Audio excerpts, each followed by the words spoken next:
Olá, amigos e amigas. Como de hábito, eu venho aqui primeiro prestar solidariedade às famílias das vítimas fatais dessa pandemia internacional, me solidarizar também com as vítimas que foram contaminadas e ainda sofrem os efeitos secundários desse vírus, e dizer a vocês que eu acredito que com a chegada do processo de vacinação nacional, nós vamos equilibrar um pouco esse jogo, vamos obter aí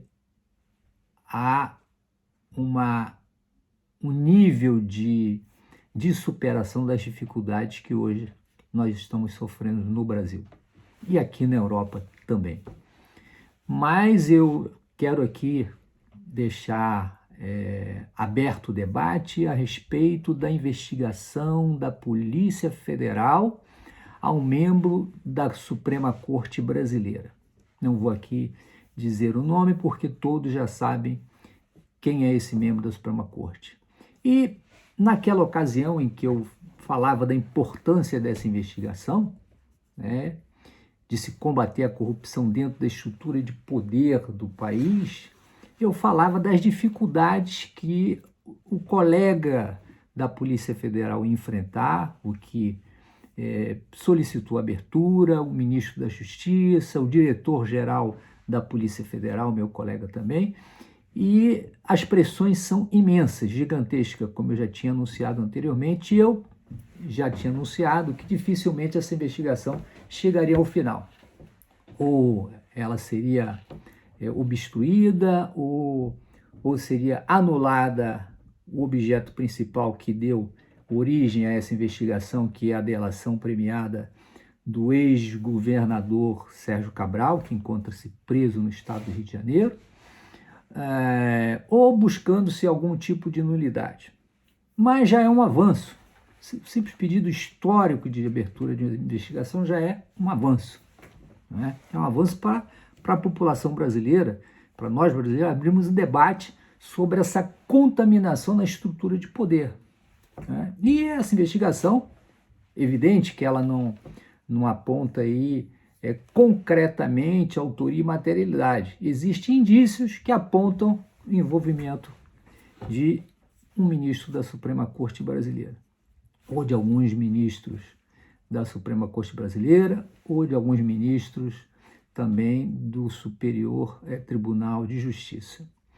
Mas eu falava, né, que as dificuldades seriam imensas e que talvez não se chegasse ao final, como eu reafirmei. E para mim não foi surpresa da decisão recente de um juiz da Suprema Corte em que ele dá uma decisão impedindo o seguimento da investigação.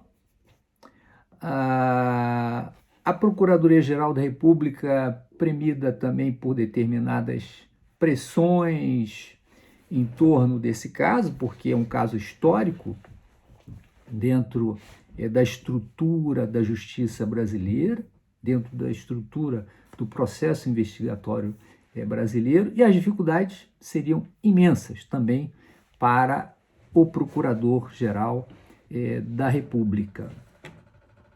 Mas eu quero deixar registrado aqui a minha solidariedade e também a credibilidade no Senado Federal brasileiro, que pode sim ser aí um diferencial na proposta de abertura dessa investigação. Né? Apesar de o Senado Federal guardar vários pedidos de investigações e até mesmo uma comissão parlamentar de inquérito para investigar possíveis desvios de conduta de alguns membros do Poder Judiciário brasileiro, e que, evidentemente, chegaria à Suprema Corte do Brasil, é a estrutura hoje de poder que pode sim ser um diferencial e ajudar muito nesse processo, de uma forma positiva para a democracia brasileira, para a credibilidade do judiciário brasileiro, para a credibilidade da justiça brasileira. Quero parabenizar ao presidente do Senado, Rodrigo Pacheco, por estar à frente aí, junto com outros colegas senadores, na Comissão Parlamentar de Inquérito da Pandemia, que eu falo e afirmo, o foco mais importante é de se investigar todos os desvios de conduta em todas as esferas dos poderes da República, mas tendo como foco principal o combate à corrupção, o desvio de recursos durante o combate à pandemia brasileira. Ou seja, não se pode se permitir a desviar dinheiro público em troca de vida de pessoas. Isso é inadmissível, principalmente numa área tão sensível como é a área da saúde. E eu quero também parabenizar pelos gestos e ações do senador Eduardo Girão, do Podemos do estado do Ceará, onde ele se posiciona a favor da abertura dessa investigação, ao senador Marcos Rogério, meu colega deputado na época que eu fui deputado federal. O Marcos era assim, um deputado impecável, um deputado muito competente, hoje faz um excelente trabalho no Senado Federal, do partido do DEM do estado de Rondônia, e que vem também se pronunciando a favor da abertura dessa investigação, ao senador Leiser Martins, do Podemos, do Rio Grande do Sul, e que também tem travado uma luta incessante no Senado Federal, no sentido até mesmo de se abrir a Comissão Parlamentar de Inquérito, ou seja, a CPI da toga, que seria uma CPI histórica no cenário federal, onde nós fortaleceríamos a democracia brasileira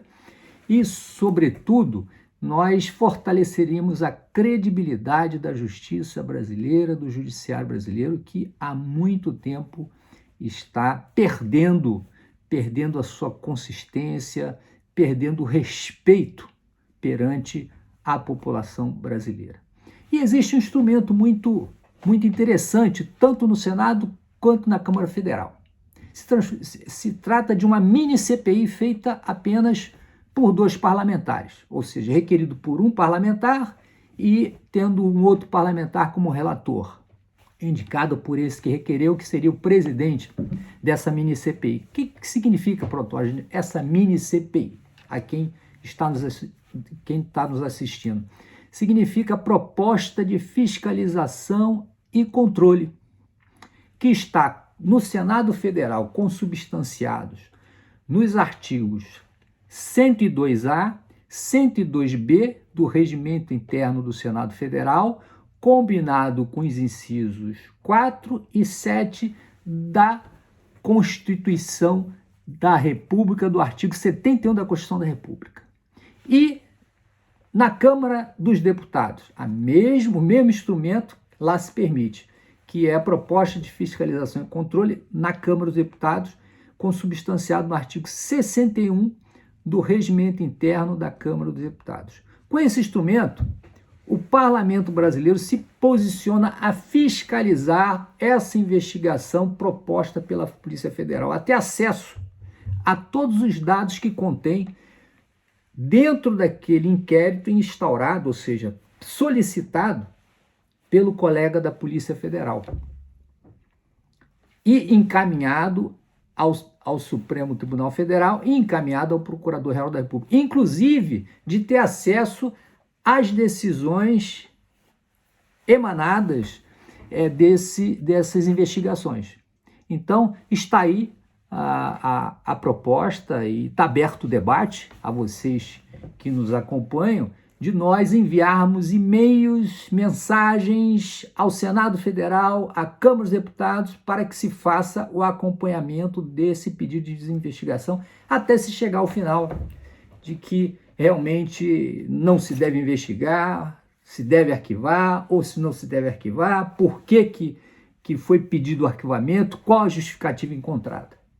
Para a gente não ficar nesse cenário de incerteza, dando a entender que o povo brasileiro e o Brasil concorda com a impunidade e com a corrupção, e que não é o caso. O povo brasileiro não suporta mais os níveis de corrupção no Brasil, o povo brasileiro não suporta mais a incredibilidade, a falta de credibilidade das instituições brasileiras. Muito obrigado, saúde e paz a todos e a todas, e estou à disposição a dialogar com vocês aqui.